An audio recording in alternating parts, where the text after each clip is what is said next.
Hi, I'm Carolyn Tomei, State Representative, and you are watching Milwaukee Today. Only we've been doing a series of shows about the history of Milwaukee, and we're calling them Milwaukee Yesterday. I have as my guest today a man who's lived in Milwaukee for many years and had a newspaper here in Milwaukee. We have Monroe Sweetland. Thank you, Monroe, for joining us. I'm glad to be here. Monroe is my neighbor, lives up at Willamette View Manor, and did have that wonderful Berkemeyer house down on Kellogg Lake that is still there, and you've recently moved up to Willamette View. So thank you for coming, Monroe. Well, I'm glad to be invited. Monroe, how long have you lived in Milwaukee? Well, I knew about Milwaukee much more than I lived here. But I came here and bought the Milwaukee Review about 1948 or 9. I didn't look up to try to remember today just exactly what year I came. I bought the Milwaukee Review, the weekly newspaper, from Ed Donnelly, who'd been publishing it for 10 years or more. And I had previously had the weekly newspapers at Molalla and also down in Newport. But I wanted to get near Portland because in 1954, I think it was, or 2 maybe, I was elected Democratic Party's National Committee member from the state of Oregon, statewide position. Strictly volunteer, no salary connected with it. Public service entirely. The Republican and Democratic parties still do elect a National Committee woman and a man from each state. And I was elected Oregon's National Committeeman in a very close election in 1954, I think it was, without looking it up, for a 4-year term. And so it was because so much of our activity was involved in the metropolitan area and the center of population and moved up into Clackamas County and Washington County for the whole state. After an automobile accident driving up from Newport on a snowy night one winter, my wife and I decided, especially she decided, that I better move closer to Portland. Ah, good. So it was then that I went shopping for the local newspaper, and I didn't get it right away, but after a little while he sold it to me. Great. What was the political climate like? What were politics like in the 40s and 50s in Oregon? Dick Newberger, who was soon to be United States Senator from Oregon, he described it when he summarized the politics of the United States. He said, there's Maine and Vermont and Oregon. What did he mean by that? By that he meant they always go Republican. They were overwhelmingly Republican, had been since the Civil War time. But Oregon, unlike the others, had a streak of progressivism in their makeup, and they couldn't be counted on in exciting national elections, although every Republican did carry Oregon during all that period of span of years.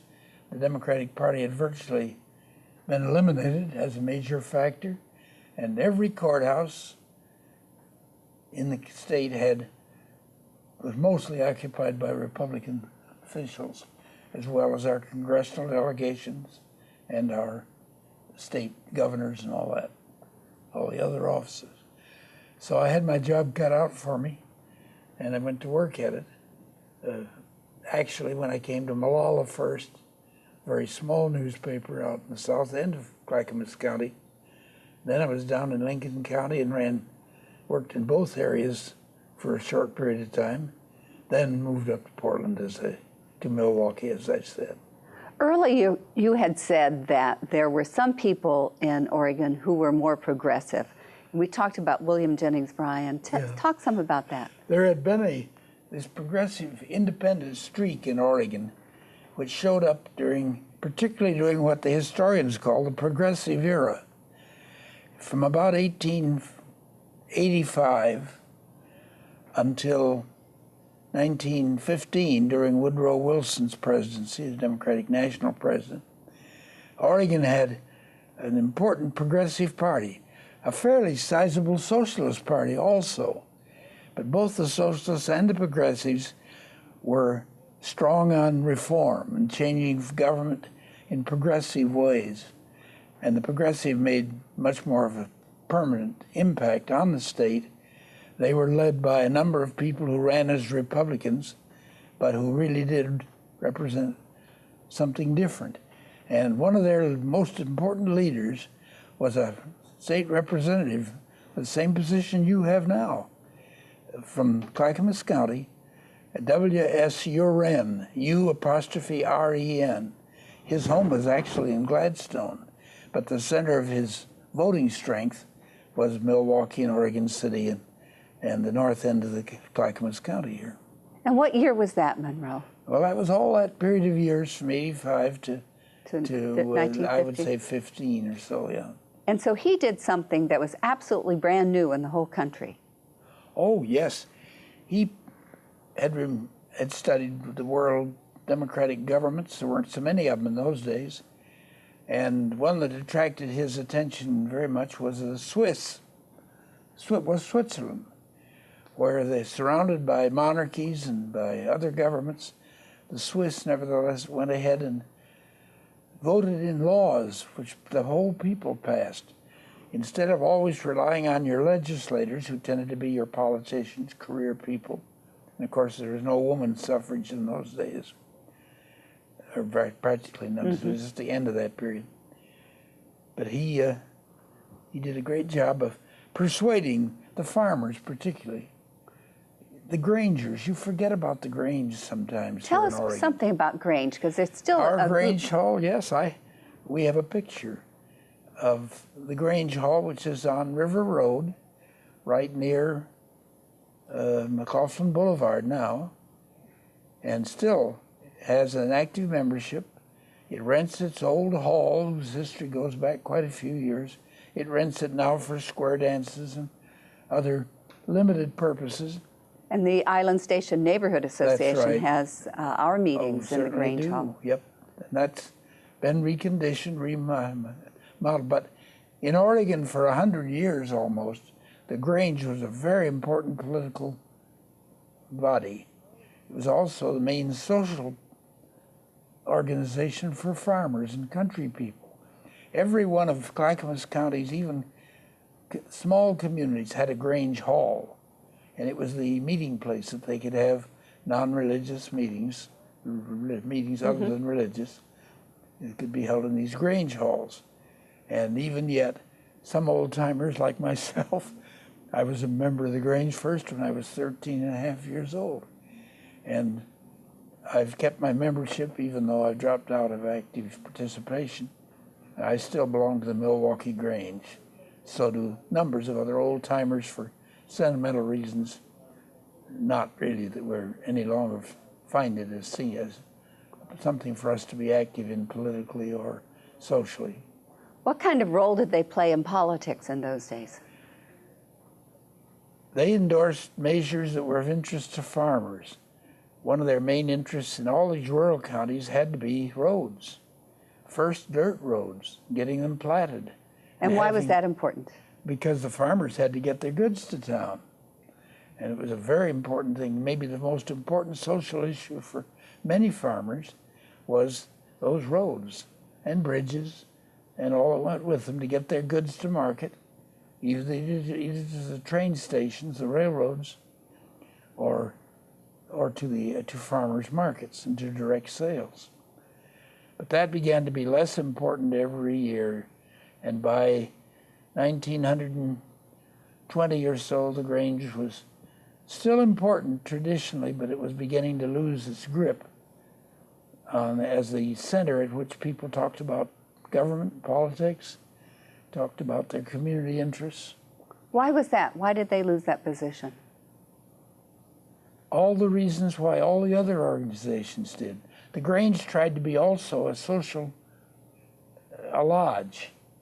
Much more like its ritual is modeled after the Masonic rituals. It's also Masons were much more successful, but didn't have any economic program. But the farmers were the group that tended to the farmers' interests.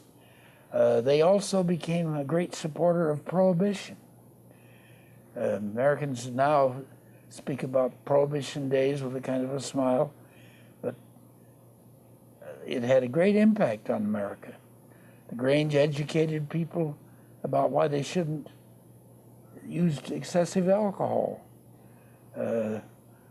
They recognized a supreme being and so forth, but didn't try to form a church. They just tried to mold public opinion in socially important ways. Were great supporters of public schools and of teachers and of the community schoolhouse. But it was part of our evolution as a democratic republic in the United States that the Grange found its greatest response from its own people. Which would be the farmers. Yeah, the farm. Oh, they were the Grange. That simply means in French, the word means the farm or the farm barn, the Grange, and they patrons of husbandry was their official full name, but the Grange is how they're known everywhere. Right. In the Grangers movement, in the farm states from which so many Oregonians came, from Minnesota, Wisconsin, Kansas, Iowa, all of those heavy agricultural states had full-blown Grange organizations, very important in everything they did socially and politically in the farm communities. But it began to change as we modernized. Hard surface roads came along. Remember, the dirt roads that we got didn't just come from nowhere. The dirt roads in Clackamas County and in all farm counties were a product of the work of the farmers, usually through the Grange. It was the great organization in which for which they advocated their causes. Right. That's fascinating. I didn't know that, Monroe. We sort of skipped over Mr. Uren. Yes, we And did. we talked about how he modeled after the Swiss The Swiss cantons, they call them, Right. were like our counties. Switzerland's a very small country. It's just about the size of Clackamas County, the whole country, the whole nation. But the Swiss experimented with democracy. They had no royalty, and they, ahead of almost all other nations of the world, they led. Of course, the American Revolution had come along during the period when the Swiss were experimenting, and our forefathers frequently found various things that the Swiss did suited what they thought ought to be done here with the new republic, the United States. Well, Oregon had experience with the Grange, which many of our pioneers brought with them from the Midwest states, because that's where most of them came from. But you found the Grange was a powerful force in this state. And when I came out of college and was back out here in the 1920s to visit my grandparents in Hood River and other ways that I kept in touch with Oregon, although at that time my parents were living in Michigan, I found the Grange here. I had belonged to the Grange in rural Michigan, too. Ah. My first public appearance on any kind of a platform was at the age of not quite 13, when I played a cornet in the high school band back there, small rural town. And I had this is one of the stories of my family that lasted because it was at my expense. I put up my folding music rack and had the music for La Paloma, which was then a popular Italian operatic song, La Paloma the Dove. And I was to play La Paloma for the Grangers, because they always had a social and entertainment period of their meetings. And in the middle of my performance of La Paloma with my cornet, which is now it's called a trumpet, suddenly the folding music rack collapsed and went down in a slow descent to the floor. The Grangers sympathetically and politely applauded and yelled and helped me put it back together again. But it was a disaster I never forgot. I never again let myself be dependent on a music rack for my speeches in later years. Well, we have a picture of you. We need to get back to your end, too. But we have a picture of you when you were, what, 11 years old, Monroe? And this is a great story. We'll show this, Richard will show this picture on the television. Oh, I don't know. But this says, Constantine, Michigan. Yes. A little child shall lead them. In this instance, the child is Monroe Sweetland, 11 years old, of Constantine. Is that Constantine? Constantine, yeah. St. Joseph County. His flock, the discouraged Democrats of the village, believing after attending meetings where his political enthusiasm was aroused, that Constantine Democrats were making no effort to reestablish their abandoned caucus, young Sweetland developed a plan several weeks ago which has brought him recognition for having done something no other boy of 11 years old has done before. An ardent Democrat, the boy, after studying the political situation in his home neighborhood, took upon himself the responsibility of calling a Democratic caucus. Postcards naming the place of meeting, the purpose, and import of the procedure were circulated unsigned. On the day of the caucus, Democrats turned out not with the apathy that had characterized previous political meetings, but in numbers so great that a new record for caucus attendance was made. Sweetland was there. Some of the old heads knew the boy, but none knew from whence the cards for the circulator who had taken the trouble to upset village precedent by calling the caucus. Least of all was the boy thought of as the author. That is just wonderful. Later, it became known that the young son of Dr. and Mrs. G.F. Sweetland was applauded by the followers of Jefferson. Just before the general primary election last Monday, the Jefferson Club of St. Joseph County made Sweetland their guest of honor at a banquet. And the village Democrats have a list of candidates in the field. And this is the Detroit News, Sunday, April 13th, 1924. So you started out as a political activist when you were very young, Monroe. Well, I got caught, and that clipping may sound all right now, but among my peers, it was a terrible thing because obviously none of the kids in my school, except one young Irishman named Klein Dermott, was the only Confederate I had. I had no army, nobody to talk with. That's wonderful. Yeah. So getting back to W.S. Uren. Right, and what he did. What did he do that was unique? W.S. Uren was the Republican state representative from Clackamas County, the whole county. And he lived in Gladstone. But he was a writer, and he was a thinker, and he had known about the Swiss cantons and how they didn't leave all the lawmaking to this legislature, but they actually would propose a measure in their canton, which is like a county, and all the people would vote on it, and they would either pass or defeat it, and it became known as direct legislation. And the Grangers and others in the progressive bloc in the Midwest picked it up in this country, began to talk about it. W.S. Uren wrote a lot about it, magazine, newspaper articles, and finally got it through the Oregon legislature. So although we have experiences up and down with initiatives and referenda in these latter days, for a long time it was a very dominant and for a while a unique feature of Oregon's state legislature, that we didn't leave everything to the legislature. And we also began to do something else that wasn't here originally. If something went through the legislature that a bunch of people in the state didn't like, they would get out petitions, and if they got a certain percentage of signers, and the Grangers were active in using this device, they would then put it on the ballot, and it would either be passed, approved, or disapproved by the people. That's still the law. Mm-hmm.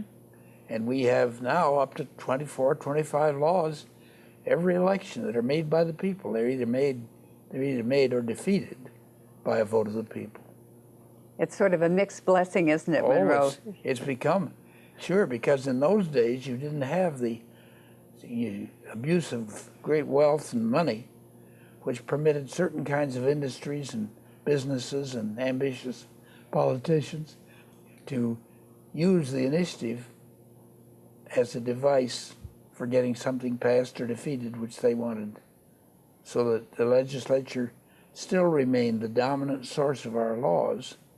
But Oregon was followed by many other states, Washington, Idaho, especially the western and farm states, and now most states of the United States about half of the states have an initiative and referendum law now. Right.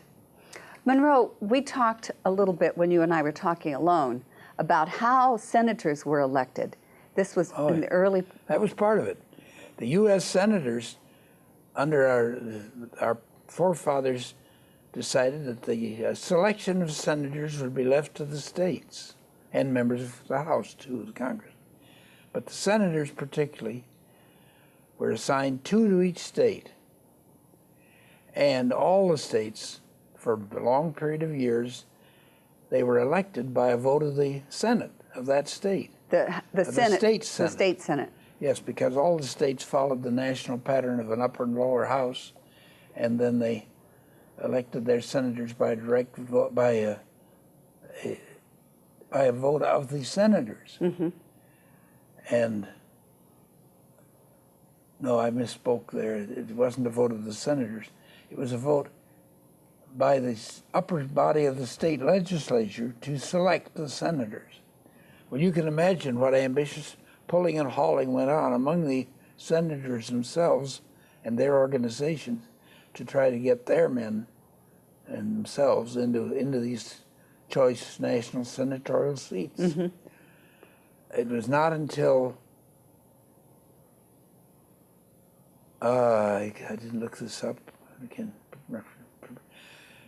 by 1900, or just after 1900, like 1904 and 6, Oregon and other states there's so many scandals that occurred, so many seats had been bought and sold Mm-hmm. by bribing senators, and senators making deals with each other so that you go to the Senate this time and I'll go 6 years from now, because the Senate terms were for 6 years. And it was a national scandal, really. And all states went along with the repeal of that and what was called the direct election of senators. Well, that was just an extension of this same idea, which Sharon had been pushing all of his years. So it came as a part of the referendum. Yes, it became a referendum.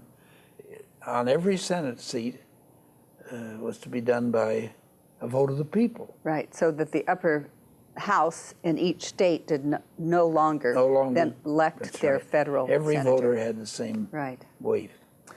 We have about 5 minutes left, but I'm going to ask you to come back and we'll talk again another week. But talk some about what the weekly newspapers were like. You started the newspapers. You had one in Molalla, you did in Newport, and then you had the Milwaukee Review. So why were those weekly newspapers important in those days? Well, Carolina, in no case did I start a newspaper, but had I been a generation earlier, I would have, I think. I would have tried to do that. Every community had its own newspapers. Most of them were weekly newspapers. Some were twice a week. Two in Oregon were 3 times a week.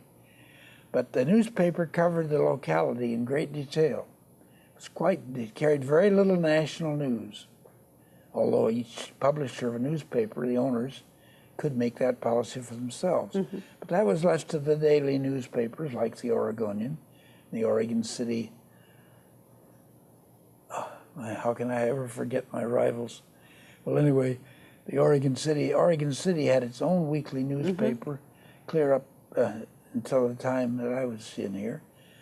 And it was published then 3 times a week. It was fading.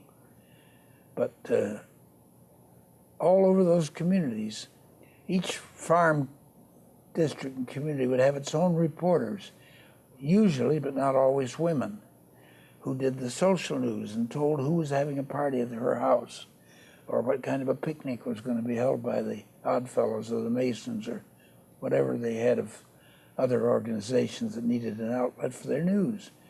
And they were supported by the advertisers, the merchants of those rural communities.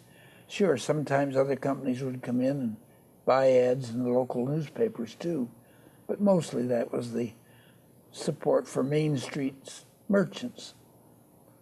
In Oregon, of course, soon we had electric power companies and others that were bigger, became very influential. But the hometown newspapers were, it was true in Milwaukee and Clackamas County, had up to 10 weekly newspapers. not advertising sheets such as we sometimes see now, but real newspapers with the news of, and of course the obituaries and the births and all the other news that mattered to people in the community. How long did you have the Milwaukee Review? I had it, I think, about 20 years. It was. And what did you do after you no longer had the Milwaukee Well, Review? after I no longer had the Milwaukee Review, I had been Clackamas County state senator and a member of the legislature, House and Senate. So you were elected while you were still had the Review. So we didn't even talk about that. No. I was elected actually first when I still had the Malala Pioneer. Ah. But the whole county voted on it, so I had to campaign here and in Lake Oswego, Milwaukee, Oswego, Sandy, all the communities of Clackamas County. So I got quite a wide acquaintance. Then when Clackamas County got a second senatorial seat, it had had a Republican senator for many years named Howard Belton. He became state treasurer too out of his being state senator, and he was from south of Oregon City, and a Republican, very conservative, very fine man. But from our point of view, during the Depression years, he was in the wrong party, and things were beginning to change. So Monroe, I'm going to be asking you to come again for another half-hour show. We'll be talking more about how you got involved in politics. And it's wonderful that you were involved from the time you were 11 years old, and obviously still in your 90s, you're still very much a statesman and involved in politics. And we want to talk, too, about the Berkemeyer House on the Kellogg Lake. So thank you very much for joining us. Thank you for joining us today. I'm Carolyn Tomei, State Representative. You've been watching Milwaukee Today, and this series we're calling Milwaukee Yesterday. We've had as our guest today Monroe Sweetland, who is a longtime resident of Milwaukee and had the Milwaukee Review for many years, and is still living here in the Willamette View Manor. Thank you for joining us, and I'll see you again next week when we're going to have Monroe back again, and we'll continue his saga of politics in Oregon. Thank you for joining us. Bye-bye.